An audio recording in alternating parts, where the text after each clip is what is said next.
आज तुमचं मेळावा झालेला आहे. राज ठाकरेंनी मुंबई समोर बाकी सगळ्या गोष्टी शुल्लक आहे, मराठी अस्मितेसमोर गोष्टी शुल्लक आहे, काय सांगा?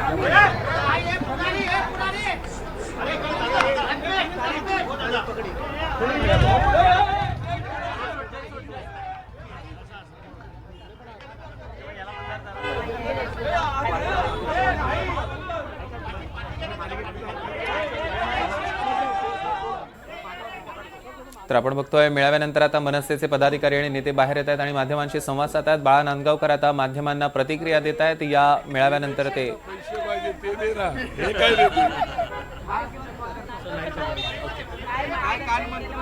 अरे तुम्ही बोलायचे तर बंद बाबा, मी बोले ना. झालं तुमचं.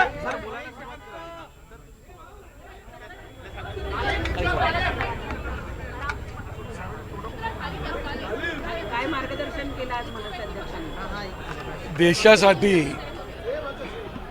महाराष्ट्रासाठी आणि मुंबईसाठी आणि खास करून मराठी माणसासाठी मुंबई खूप महत्त्वाची आहे. निवडणुका येतात, निवडणुका जातात, पण जे काही लोकांचं स्वप्न आहे मुंबई महाराष्ट्रापासून वेगळी करायची, आणि तशा प्रकारची आखणी करूनच त्यांचं सगळं प्लॅनिंग सुरू झालेलं आहे. आणि म्हणून बाकी सगळ्या गोष्टी क्षुल्लक आहेत, त्या सगळ्या गोष्टी बाजूला ठेवून आज मुंबई आपल्या हातात राहिली पाहिजे. मुंबई आपल्यापासून वेगळी करण्याचे त्यांचे स्वप्न आहेत, ते स्वप्न उद्ध्वस्त करायचं आहे. आणि मुंबई मराठी माणसाची आहे, महाराष्ट्राची आहे, ती आपली राहिली पाहिजे.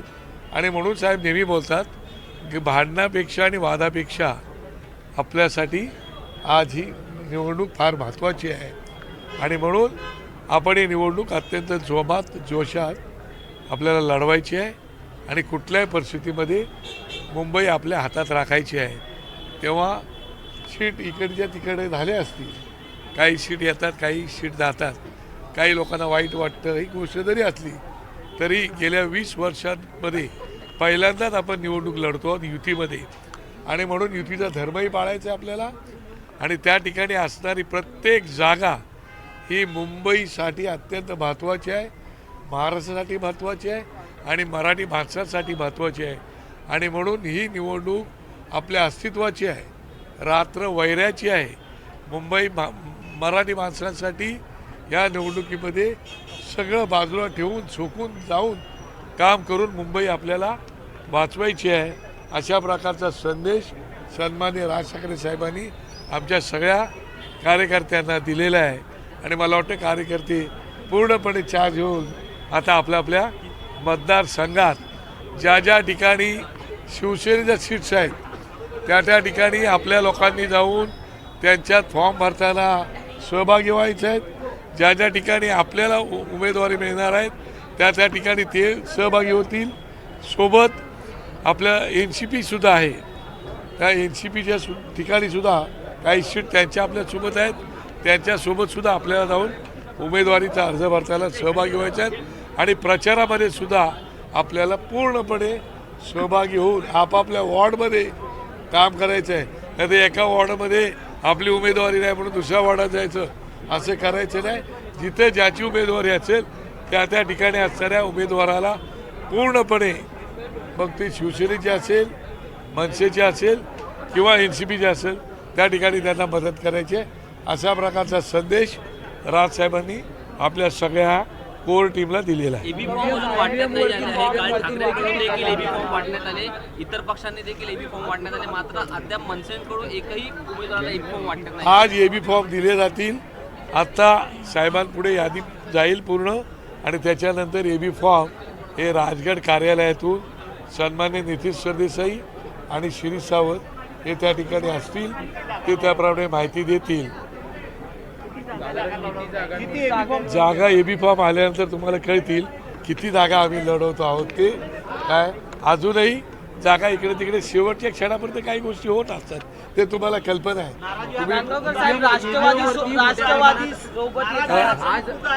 पहिली गोष्ट एक लक्षात ठेवा, आत्तापर्यंत आमच्या पक्षाने 20 वर्षात स्वतंत्र निवडणुका लढवल्या आहेत, स्वबळावरती निवडणुका लढवलेल्या आहेत.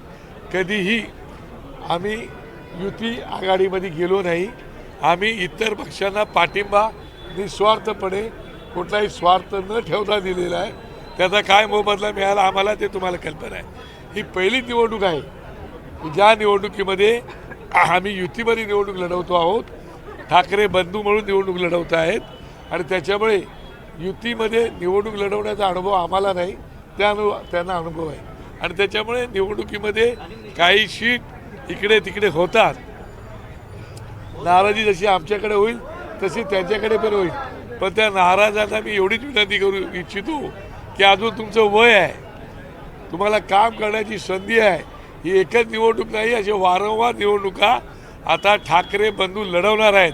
तेव्हा भविष्य आपलं उज्ज्वल आहे. थोडं साईबाबाचा संदेश जो आहे तुम्ही सांगितलं, श्रद्धा आणि सबुरी ही थोडी थांबायला. हिंदी में जानना चाहेंगे ईव्हीएम वरती आणि नरेंद्र मोदींवरती देखील टीका केली. ते म्हणतात ईव्हीएम आणि नरेंद्र मोदी असल्यामुळे कुठेतरी अजूनही लोकांच्या मनामध्ये संशय आहे की ईव्हीएम इथे गोंधळ आहे, घोटाळा होतोय आणि म्हणून साहेबांनी ते भाष्य केलेलं आहे. आणि साहेबांनी हे पण सांगितलं एक महानगरपालिकेच्या निवडणुकीला देशाचा पंतप्रधान जर प्रचाराला येणार असेल तर मला कळतच नाही. आणि पक्षाच्या ते देशाचे पंतप्रधान आहेत आणि महानगरपालिकेच्या निवडणुका आहेत आणि म्हणून जोपर्यंत हे असं होणार आहे तोपर्यंत आपल्याला सावध राहायला पाहिजेत. आणि जे मुंबईचा लचका तोडायचा प्रयत्न करतायत ते त्यांचं स्वप्न उद्ध्वस्त करून टाकायचं आहे आणि ते काम आता मुंबईकर जनतेचं आहे, मुंबईत राहणाऱ्या प्रत्येक नागरिकाचं आहे. प्रत्येक मराठी माणसासहित मुंबईवरती प्रेम करणारा जो कोण भाषिक असेल, ज्या मुंबईने तुम्हाला भर भरून दिले ती मुंबई वाचवण्यासाठी आपल्याला प्रयत्न करायचे आहे. नांदगावकर साहेब जी राष्ट्रवादी शिवसेनेसोबत जी राष्ट्रवादी आहे त्यांच्या मुंबई अध्यक्षा भाजपच्या वाटेवर असल्याची माहिती समोर आलेली आहे. मला असं वाटतं ह्या बाबतीतला प्रश्न तुम्ही जयंतरावांना किंवा शशिकांत रावांना विचारलं तर बरं पडेल असं मला वाटतं. त्याच्यावरती मी भाष्य करणं उचित नाही. हिंदी में जानना चाहेंगे आज क्या डिस्कशन आज ते शिवसेनेला माहीत असेल. माझ्याकडे काही सीट्स होत्या, त्यातल्या सीट मी पक्षप्रमुखाच्या आदेशाप्रमाणे काही सीट सोडले. जानना चाहेंगे आज लेकिन सत्ताधारी पार्टी की तरफ से लगातार हिंदू मुस्लिम की बात की जा रही है, उस पर राज साहब ने कुछ कहा क्या, कुछ मार्गदर्शन? वर्षानुवर्ष पिढ्यानपिढ्या राहणारी लोक या महाराष्ट्रामध्ये ती आमची आहेत हे साहेबांनी केव्हाच सांगितलेलं आहे. काही ठिकाणी हिंदू आणि मुस्लिम हे केलं जातं, जाती जातीमध्ये भेदभाव केला जातो, जाती जातीत भांडणं लावली जातात. म्हणजे धर्मामध्ये भांडणं लावायची, जातीमध्ये भांडणं लावायची, घराघरात भांडणं लावायची, हे काम इतर लोक करतायत. आम्ही जोडण्याचं काम करतोय, सगळ्यांना सोबत घेऊन जाण्याचं काम करतोय. मुंबईला आपण एकत्रितपणे राहून पुढे घेऊन जायचं आहे आणि विकास करायचा आहे, अशा प्रकारची भूमिका आमची आहे. हिंदी में जानना चाहेंगे आज क्या बुनियादी मुद्दे जो सड़क पानी बिजली इस पर होता था, लेकिन इस बार ऐसा हो रहा है धार्मिक तुष्टिकरण के आधार पर नैरेटिव पूरा. मुझे लगता है मेरी पार्टी जो है वो पार्टी का मूल ये विकास में ही है. हमने जो पार्टी बनाई तभी विकास के ऊपर ही हमने पार्टी के बारे में हमारा ब्लूप्रिंट भी हमने बनाई थी और उसके लिए विकास बिना छोड़े हम बात नहीं करेंगे. बाकी तो राजनीति है, राजनीति में सब बातें आने वाली है.